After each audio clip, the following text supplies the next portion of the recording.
Welcome to the Big Four Accounting Firms podcast brought to you by big4accountingfirms.com.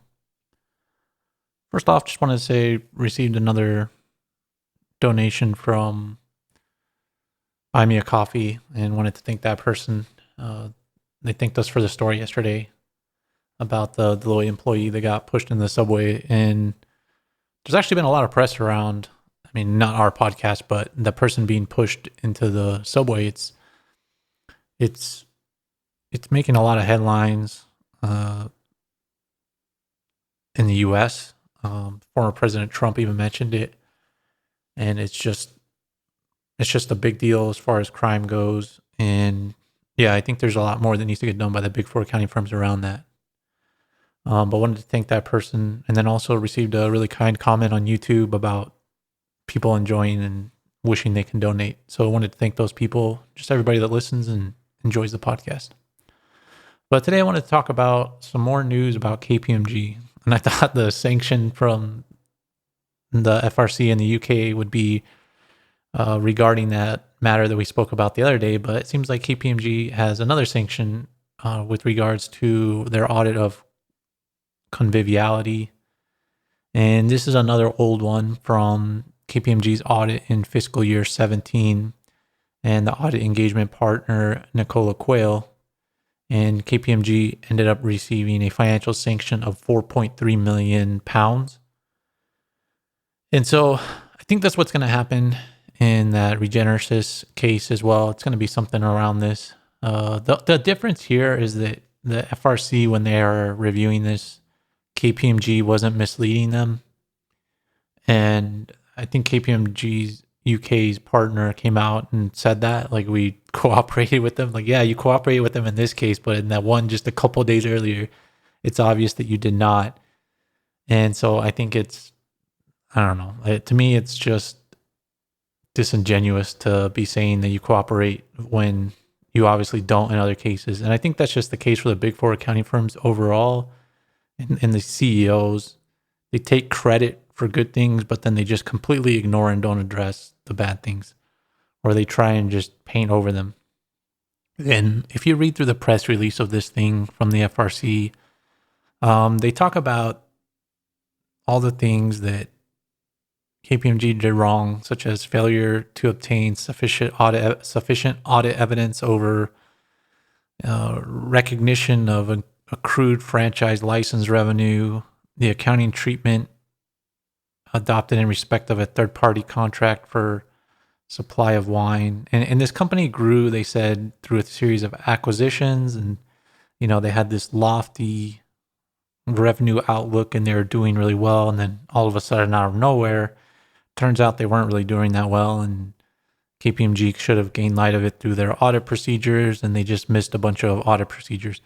But to me, this always goes back to, if a company says they're doing well, we should see some money in their bank account, right?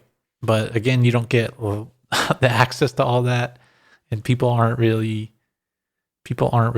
looking into the cash in the bank account and whether that's actually coming in. And I think you can list out all the audit procedures they missed, and the audit procedure on this particular type of contract, on this type of accounting treatment. But I think that's the problem. The people miss audit procedures on complex accounting procedures and on complex situations. But at the end of the day, if a company goes bankrupt or is on the verge of bankruptcy, then the problem is they don't have enough money to be paying their bills and things like that. So I think that's what that's one way you can get to the root of this. I doubt we'll ever get there because companies fundamentally try to, leverage up and not necessarily, and they don't want the Big Four accounting firms digging in further into their financial statements for security purposes, but also just privacy.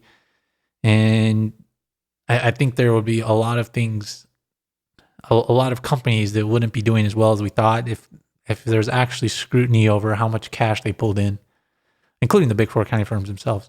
But yeah, they list out all these things, but at the end of the day, this company wasn't making enough money and they were just pumping up the numbers, which is pretty typical. But pretty typical in these situations, I guess. But it's just another KPMG fine. They just keep on rolling in, one after the other. It's hard to keep track of them because there's just so many of them. But I mean, they're a few million here and there, and KPMG is still paying out really good bonuses to their partners in the UK. So I don't think it's going to have that big of an impact. And also, even that other case we spoke about the other day, I doubt it's going to be something similar to this. As far as the actual sanction for KPMG, I mean, that one might be like, let's say I think that one will probably be over or around 10 million pounds just because of the craziness of that one about how they were actually trying to mislead the investigators.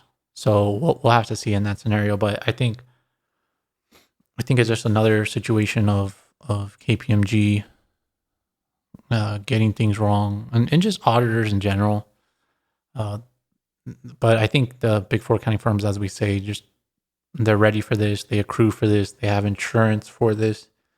And I'm sure KPMG's insurance rates are going up.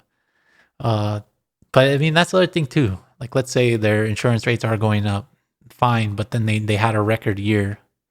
So I don't know how much it'll really impact them. And they'll plan around it as well. Companies still need KPMG services. A lot of companies do. They need other accounting firms, mid-tier accounting firms. So it's just going to be a shuffling around of engagements. And I don't think this really has that big of an impact. And as I said before, the CEO of KPMG UK will just explain this away, and they'll keep moving on until the FRC gets, transformed into the new organization. And then let's see if they actually do anything, or if they actually come up with solutions to this versus just these penalties and general guidelines over what the big four accounting firm should do in the future. But that's the podcast for today. Make sure to subscribe to this podcast to get future updates and check out the show notes for useful links. Thanks for listening.